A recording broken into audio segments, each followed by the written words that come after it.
കരൂരിലെ വേദിയിൽ വരാൻ വൈകിയത് നീണ്ട 7 മണിക്കൂർ. എന്നാൽ CBIക്ക് മുന്നിൽ ഹാജരാകാൻ വിജയ് ഒട്ടും വൈകിയില്ല.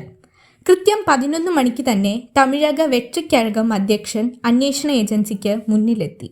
കരൂർ ദുരന്തവുമായി ബന്ധപ്പെട്ട അന്വേഷണത്തിലാണ് വിജയ് ഡൽഹിയിൽ CBIക്ക് മുന്നിൽ ഹാജരായത്. റാലിക്ക് 7 മണിക്കൂർ വൈകിയെത്തിയത് എന്തുകൊണ്ട്? അപകടം നടന്നിട്ടും കാരവാനിൽ തുടർന്നത് എന്തുകൊണ്ട്? ഈ ചോദ്യങ്ങൾക്കെല്ലാം മറുപടി നൽകാനാണ് 4 മണിക്കൂറോളം വിജയ് CBI ആസ്ഥാനത്ത് ചിലവഴിച്ചത്. സുരക്ഷാ ക്രമീകരണങ്ങളിലെ വീഴ്ചയും വൈദ്യസഹായം ലഭിക്കാനുണ്ടായ കാലതാമസവുമാണ് പ്രധാനമായും CBI ചോദിച്ചറിഞ്ഞത്.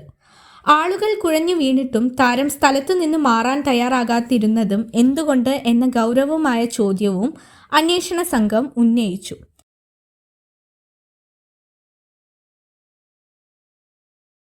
റാലിയുടെ അനുമതി പത്രങ്ങൾ മുതൽ ഓരോരോ നീക്കങ്ങളും CBI ഇഴകീറി പരിശോധിച്ചു. തൽക്കാലം ഡൽഹിയിൽ തുടരാനാണ് വിജയോട് CBI നിർദ്ദേശിച്ചിരിക്കുന്നത്.